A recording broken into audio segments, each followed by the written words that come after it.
Lindsey Graham doesn't know what it's like to raise a family. You want to get married?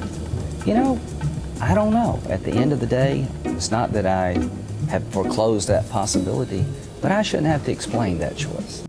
Lindsey doesn't have a wife or children to take care of. No one waiting at home to look after. He may not have the same concerns that you do about what our communities should look like.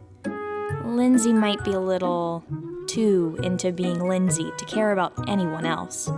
And you know what? I like being Lindsey Graham. He's even stopped showing up to roll calls to vote on the things you care about because he's too busy being Lindsey. It was a fun day, and Trump's the best golfer. You're the best golfer. By far. Senator, what did y'all do? During a global pandemic, while people are suffering, unemployment's up and tourism's down, he's done nothing for his constituents because Mom, good job. I think I don't feel so he's too busy being Lindsey. That what we have done is to pay people more not to work than to work. Under this bill, the $600 payment on top of state benefits actually allows people to have their income almost doubled in certain circumstances. When we hear about so many people dying from this disease, have you thought about that at all? Oh, yes. I've thought about it a lot, and it's scary. We know in our hearts he's not the same guy we elected all those years ago.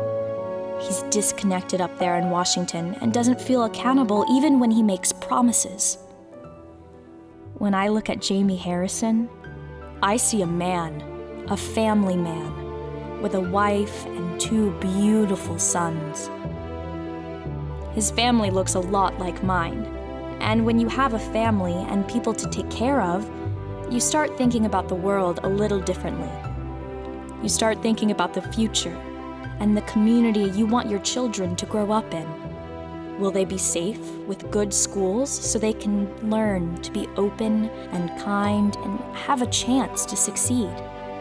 What would you do to make sure your kids have the opportunities they deserve? To me, it seems like Jamie Harrison is doing everything he can to make the world his sons grow up in just a little bit better. He understands, South Carolina, that we're all family here and that we need to stick together. I'm voting Jamie Harrison for U.S. Senate. And we'll let Lindsey go be Lindsey somewhere else.